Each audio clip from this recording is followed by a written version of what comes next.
Hello everyone, welcome to the Stephen King Cast, one man's musings on the works of Stephen King. Once I reviewed each of his works in the chronological order of publication, but Ka is a wheel, it all goes round again, and here I am once more, back at the beginning on a new phase of the journey, to examine each of the endings of the works of Stephen King, to determine whether or not King deserves his reputation for having an inability to successfully land his endings. The focus of the podcast is going to be to examine the climax, falling action, and resolution of the endings to each of his novels and break it down by character, themes, conflict, and plot to determine whether or not it meets the criteria of being an objectively good ending. I'm also going to weigh in on whether or not I happen to like the ending. So up first, I'm going to read some... so first of all, I want to say that I apologize. I'm a little behind on this particular episode. It's one of the reasons why I re-released my reviews of It for the first time around. This episode I'm going to be reviewing and analyzing the conclusion to It. So leading up to that, I thought that I would get all of my thoughts on It in my 3-part review of the book, which was definitely for me one of the many goals that I had for myself on the first round of this podcast. And I really enjoyed the month that I spent in Derry working on that particular episode, and whenever I can revisit it, it always brings me back to the early days of the Stephen King cast. Now here I am again, once more talking about It. This time I'm going to be focusing on the conclusion to It. The much discussed, much criticized, and I'm one of the critics of, definitely a part of the ending of It.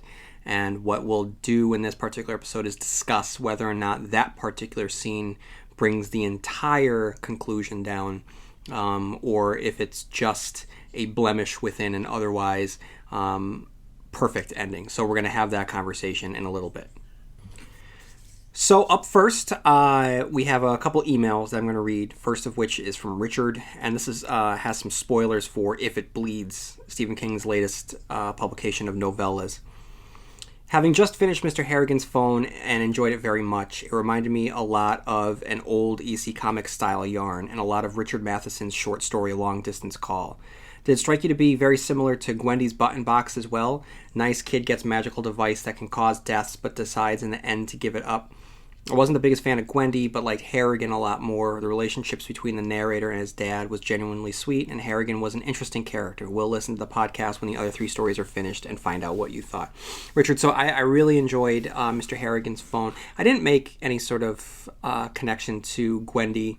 That one, it just, the synapses didn't fire on that one. I suppose that there definitely are some similarities there.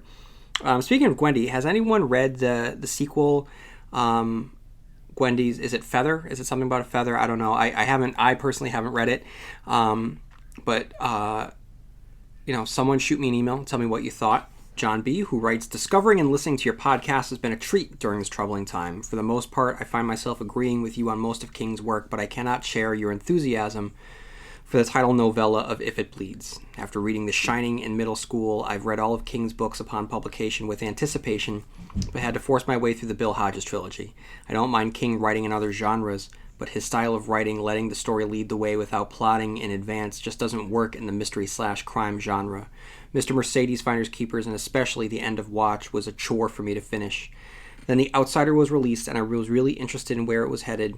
But then Holly Gibney was introduced about a third of the way into the story. For the first time, I did something I've never done before, set a King book down without finishing.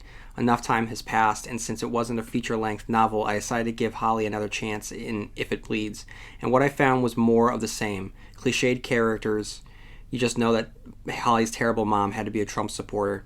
And a contrived plot that I'm still shaking my head over. I'm relieved after reading the continuation of the Outsider story that I didn't finish the book only to find that the supernatural quote-unquote outsider was responsible. The idea is the same with the evil twin concept straight out of so many bad Lifetime movies. And there's another outsider in If It Bleeds, so basically there's no mystery or suspense. It's just some creature that can transform to look like someone else. Another complaint is that there are so many convenient plot devices. Out of the blue and completely out of character, Barbara Robinson had installed a location bug on Holly's phone so she can conveniently be there when the outsider arrives at the Finders Keepers office.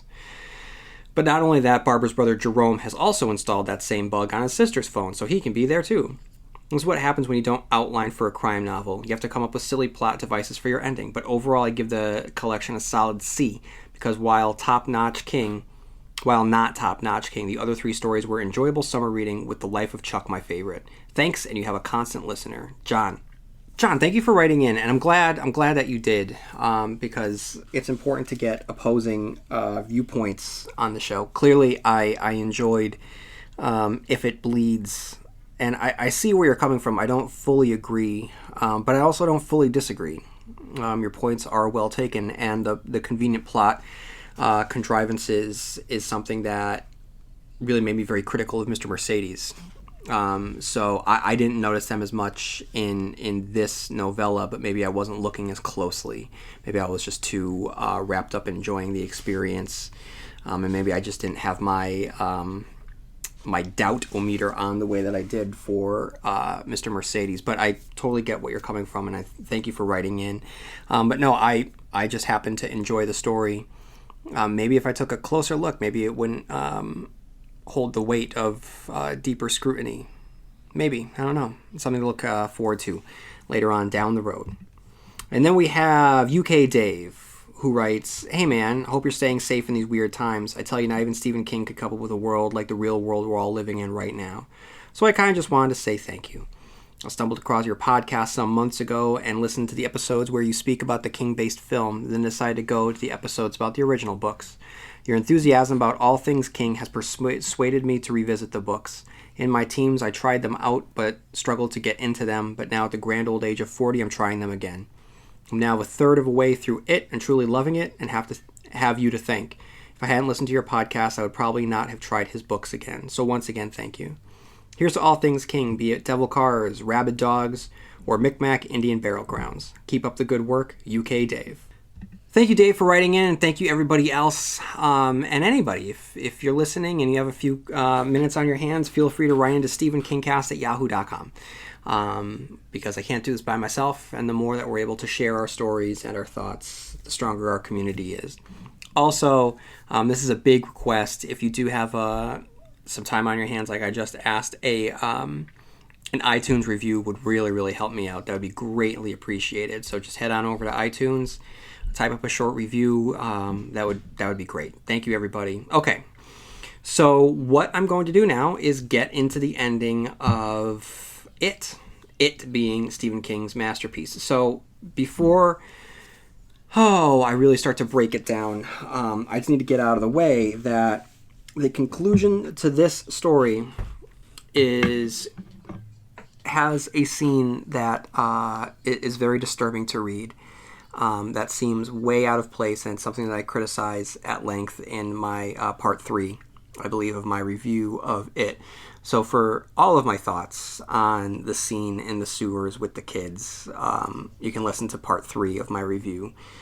So yes, clearly this has to be factored into the conclusion, and the ending itself, even without it, going back to It, when I was watching It Chapter 2 this past fall, and so much of the ongoing joke revolved around Stephen King being able to land his endings and criticizing endings, that in combination with the question of whether or not it was going to be able to land the ending when the ABC miniseries famously failed to do so, and cast a shadow on the book's conclusion, which I think is unfair.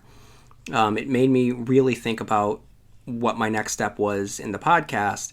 This, combined with a lot of conversation that I had heard around The Outsider before The Outsider concluded, made me realize that maybe I should take a closer look at King's endings.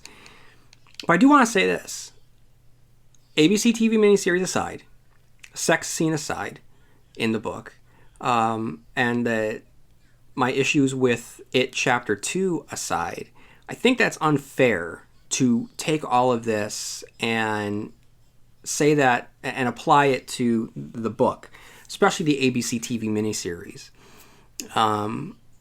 Because since then, the idea of the spider as a revelation and the final form of It seems to be criticized greatly. And I just have a feeling that if it wasn't displayed ineffectually in the ABC TV miniseries, we wouldn't be having that conversation. I think that the feelings from the original Tim Curry miniseries bled into the book. Maybe I'm wrong, but I just feel that that's where a lot of the criticism happens to come from. But I'm going to talk more about the ending, but I want to hear what you have to say about the ending. So these are some discussion points from my Facebook page. So I just asked, what are your thoughts? What are your thoughts on the ending of It? Stephen writes, I thought Stephen King didn't... Oh, sorry. Kevin writes, I think a lot of the problem people have with the end of It is that it's just very quick. The novel is slow-paced for long stretches, huge on background and inner thoughts. Once It is killed, there's a rush to the end. Personally, I think the ending is perfect. It would be easy to Return of the King the ending and just keep dragging it out, but King knew that when the monster was done, so was the story. So Bill got his wife to wake up, they all forgot again, they moved on. Just like the world would eventually move on. Take out that one scene that was near the ending, and It is a perfect book. Kelly writes, I read It at 16, so only a couple of years older than the protagonists. I thought the ending was very emotional and absolutely amazing. As I reread it as an adult, I understand why people get upset, but I'm able to tap into the feelings that I had as a kid. I love that book from start to finish. Corey writes, oh boy, I could do without the sewer scene, especially with all the gritty details. Oh, God. Okay, everything else I love. The deadlights are terrifying. I love the bittersweet slipping of Mike's memory, though it is quite sad. I also have no problems with that ride on Silver, though it could be construed as a tad melodramatic if I'm being a bit nitpicky. Overall, it was a fitting ending to a brilliant novel, sewer scene aside. Leandro writes, good ending. The last paragraphs are beautifully written. When King wants to, he can write amazingly. Sean writes, didn't love the ending. I appreciate the sense of closure it gives, but feels unnecessary happy, as if meant for a film TV adaptation so viewers would be happy. Then Jeff writes the ending to what?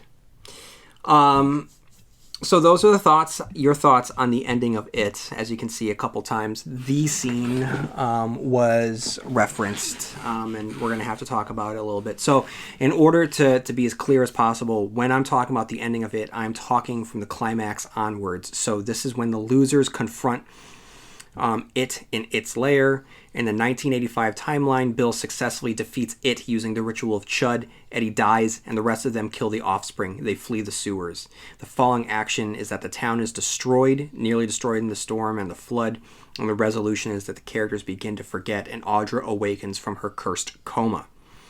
So I have to ask a couple of questions to see whether or not it meets the criteria for being an objectively good ending. And the first question is this: does it provide an appropriate conclusion to its characters that are consistent with the characters' actions, conflicts, or themes of the book?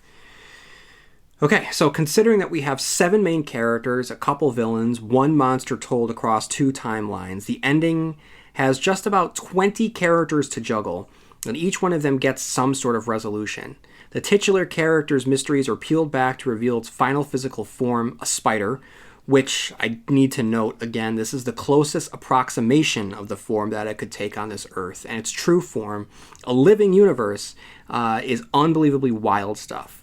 Our hero, Bill, who for the entirety of the novel has a mantra of he thrusts his fists against the posts and still insists he sees the ghosts, he literalizes that mantra into fighting the ghosts of his youth.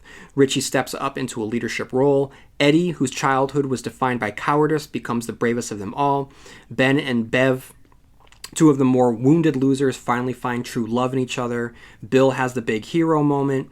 And Mike is relieved of the burden of being the quote-unquote lighthouse keeper. So it cannot be overstated how much effort King put into this, and how much it pays off for our characters. Next question: does it successfully wrap up the plot? Specifically, do the events build upon one another with consistency? This is a big book, and there's a lot of plot, and the construction of that plot is incredibly complex. Most non-book fans will be familiar with the recent movie adaptations, which chunked the 2 narratives into their own distinct stories. But that fails to capture the magic act that King performed by crafting a 1,000-page novel comprised of 2 running plot lines in 2 different timelines, whose narratives rise and falls, cliffhangers, and emotional beats all weave in and out of one another, creating a seamless reading experience for the audience. From a plot perspective, it was the most complex story that King had written thus far, and he managed to pay off both timelines simultaneously as we hit the third act. From the 1958 battle with the spider to the 1985 return to its lair, the battle in the Deadlights, the death of Eddie, the destruction of the town, the forgetting of the characters, and the awakening of Audra, it's all masterfully done. Of course, there's one scene that we'll talk about in a second that detracts us from an otherwise perfect ending, but there's so much plot that occurs at the end, and despite it being a pretty heavy plane, King lands that sucker smoothly. Does the conclusion serve the themes, symbolism, and motifs? The entire novel is about the horrors of adulthood, and boy, does he capture that. To a child, a clown is scary. To an adult, the enormity of the unknown and death is truly frightening. So for the final form of it to be nothing short of infinity itself, it's an unbelievable and impossible task to ask our heroes to defeat such a concept. And yet they do, in what is an incredibly hopeful ending in which our characters are able to move past their childhood trauma, regain the magic of their youths, to inspire their adult selves to defeat the boogeyman. Audra's awakening in the end is less of a button for the characters and more of a hopeful resolution to the themes of adulthood. With the childhood boogeyman defeated, Bill is granted a burdenless adulthood and is gifted with the love of his life. In a world that is full of horror, they can now be happy. Gambling can be addictive, just like alcohol and other drugs. And like with other addictions, help for yourself or a loved one is out there. Call the Massachusetts Problem Gambling Helpline at 800-327-5050. Shop the Sherwin-Williams Winter Sale and get 30% off paints and stains January 9th through the 19th. Whether you're refreshing your interior or exterior, we've got the colors to bring your vision to life. And with delivery, getting everything to your door is easier than ever. Shop online or visit your neighborhood Sherwin-Williams store. Click the banner to learn more. Retail sales only. Some exclusions apply. See store for details. Delivery available on qualifying orders. Question: what is the most famous scene in the novel, and does it appear in the conclusion to the story? The reason I ask this question is because it by no means is a requirement for the most famous scene in a book or any story to appear in the conclusion, but it certainly doesn't hurt. I would say the most famous scene is probably the opening scene, the death of Georgie. That's a hell of a hook. But the fight within the sewers across two timelines, the losers entering the little door, the reveal of the spider, the battle across the macroverse, it's all deeply gripping. Okay, are there other factors that we need to consider? Yes. There is one particular moment that occurs in the conclusion that mars what is otherwise a simultaneously apocalyptic and personal ending, and that's the sewer sex scene that has no business being in this book. Again, it's a completely misguided component on King's part, and it's a massive error in judgment on the editor's part and the publisher's part to put that through. I know that it was a different time, whatever, but still, I don't know how you read this and say, oh, this is beautiful. It's deeply disturbing. It's uncomfortable. It's inappropriate. It's just not great. I don't think it ruins the book entirely, but it certainly leaves an unwanted stain on it. So, with that said, there's two questions I gotta ask. Do I like the ending? And aside from that particular part, yes, the ending is wildly imaginative, and it even includes a cosmic turtle. So yes, I like the ending, and based on everything that I had just discussed, I think that it matches up with the themes and the plot and the characters very, very well. So yes, it is a good ending. It's a good ending, and it's an ending that I happen to like. So that brings our tally to me liking 13 out of 13 endings, and me acknowledging that 12 out of 13 endings are good so far. Christine being the only one that I could not give a good ending to. So, that is my quick little analysis of the conclusion to it. Obviously, those of you who have been listening to Stephen King Cast shouldn't be surprised how I feel about the ending of it, much like the rest of it. I'm a big fan, and I feel that it is King operating on all cylinders. Okay, guys, before I sign off, I just want to give a couple recommendations for those of you who are twiddling your thumbs during quarantine. Even though states are starting to lift restrictions and open up the economy, I just want to say be careful out there. The virus is still out there. Just because we're starting to head back into the world and leave our houses, and just don't drop your guard. That's all that I ask. So if you are still, staying in, going a little stir crazy, there's some recommendations for you. The first of which is the book Cosmology of Monsters. I just finished it. It's a very quick read. It's incredibly well written for fans of H.P. Lovecraft. It takes the concept of the Lovecraftian creatures in the world of the hidden world within Lovecraft, but what it does that Lovecraft does not is that it acknowledges that Lovecraft's characters are just ciphers for the reader. They're stuffy academics who don't really have any sort of personality, and their only function is to uncover some sort of cosmic horror. And what the author, whose name I completely forgot, but I'll find out in a second. But what he does is actually craft characters that you care about. Sean Hamill is his name. So you care about these characters and this particular family that is haunted by a Lovecraftian monster. And I don't mean tentacles. I just mean of something of the unknown that is inspired by the works of Lovecraft throughout the generations. And really, it is an exploration of